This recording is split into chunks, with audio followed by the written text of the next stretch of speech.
So today, for my book talk, I'm going to be talking about The Chrysalids by John Wyndham, chapters 1 through 6. So in the beginning of the book, it starts off in the point of view of David, who is a young teenage boy, and he meets this girl named Sophie, who he plays with and befriends, and then later finds out that she has 6 toes, which is important to this book because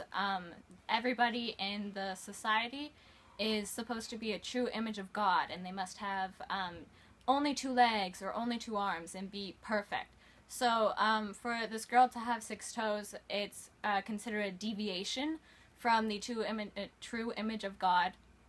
and considered a blasphemy, and so they would banish her from the society.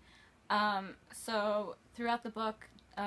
throughout the first few chapters, David has to protect Sophie and make sure that she isn't found out by anyone, which unfortunately she is, so then her family has to move away. And so his father is a very strict believer in the Repentance, which is a book that all of society follows, and it's kind of like their law that shows them what the true image of God is. So when he finds out that Sophie is a blasphemy and David has been protecting her, he punishes David and sends a search party out to find Sophie, and they do, and they find her and her family, and you don't really find out what happens to them. But it brings you into another part that talks about the fringes, which is the outskirts of the city that David lives in. And in the fringes are all of the people who don't fit the norm of what society has deemed is the true image of God. And so they all live in poverty because they don't really have a government or anything like governing them and giving them rules. So there's like a lot of crime and like hurt, and people are just having they don't have a lot of money to do anything.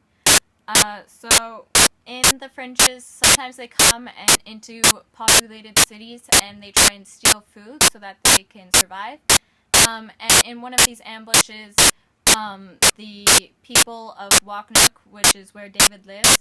they go and capture some of the fringes and bring them into the city. And David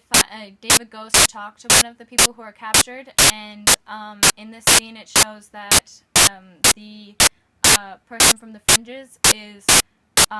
like a mirror of David's father, just with really long limbs, and which mirrors the ways of normal society. So throughout this whole these few chapters, there's a lot of imagery that helps to depict what the author is stating. And one of the really powerful imagery that I found was in when they were talking about the man from the fringes. And David describes him as, I had never seen hatred naked before, the lines cut deep, the eyes glittering, the teeth suddenly looking like a savage animal's.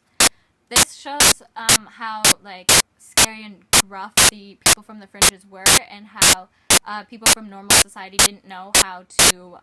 take them in because they weren't the same as them, so they were scared to accept them. Another important part of this book was the character Uncle Axel, David's uncle, and this character is very powerful because he kind of deviates from what society deems as okay, because he doesn't clearly believe in the repentance, and he gives out ideas that is not really accepted, and he shows David that there are other ways of life and other ways to think of things other than what society and his city has told him to believe. So this was my book talk, and I hope you enjoyed.